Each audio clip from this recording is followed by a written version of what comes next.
Hello, my name is Eli Anderson. I'm a third-year psychology major with interest in social psychology and fulfillment. Today I will discuss all the reasons why the DARE program failed the youth of America and negatively impacted youth culture and society as a whole. This will be based on the criterion of DARE's zero-tolerance approach and misunderstanding of the psychology involved with the developing adolescent brain. First off, the DARE program began in 1983 with nothing but misguided good intentions. At the time, Nancy Reagan and the Reagan administration had turned drugs into the #1 national enemy and poured funding into the DARE program and Nancy's Just Say No campaign. The program involved sending police officers to schools all around the nation and giving educational seminars to youth of the day. However, unbeknownst to those running and funding the program, it had and would continue to have long-lasting negative effects on the vast majority of graduates. According to the United States Department of Justice, when the first generation that was introduced to DARE began to enter high school and young adulthood, it resulted in the first increase in marijuana, inhalants, LSD, stimulants, and cigarette usage since 1979. This is significant as by the time the DARE program had cut its funding in 1998 and realized that the whole thing was a colossal failure, the generation of young adults that had been exposed frequently to the DARE presentations had statistically increased use in almost every type of drug and is now the generation most impacted by the opioid epidemic.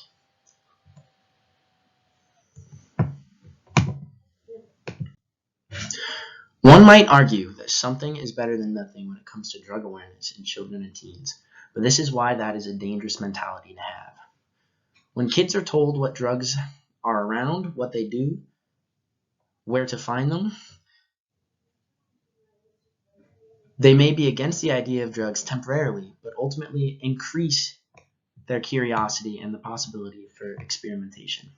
Dr. Dennis Rosenbaum, in his journal titled Assessing the Effects of School-Based Drug Education, a 6-year multi-level analysis of Project DARE, stated that there was up to a 14% increase in drug use among kids who had graduated from the DARE program. Along with that, DARE gave parents a false sense of security when it came to drug use in teens that may have negatively affected the amount of awareness and restriction they were able to place on it in their homes. The National Institute of Justice released a study back in the early years of DARE describing its ineffectivity and tendency to hoard funding from other programs that are actually valuable. This study was never officially published, and DARE went on to continue for another decade. So, actually, yes, something would be better than nothing, but not when it comes to a program ran like DARE. The problems that plague the youth of the DARE generation and carry into today's youth stretch far beyond the war on drugs and Nancy Reagan's demonizing Just Say No campaign. Teenagers are hormone-filled balls of angst, energy, and the relentless search for identity. As stated by Erik Erikson, psychosocial developmental psychology master, who is most famous for his theory of psychosocial development, that adolescents between the age of 12 and 18 are in the midst of the identity versus role confusion stage of psychosocial development.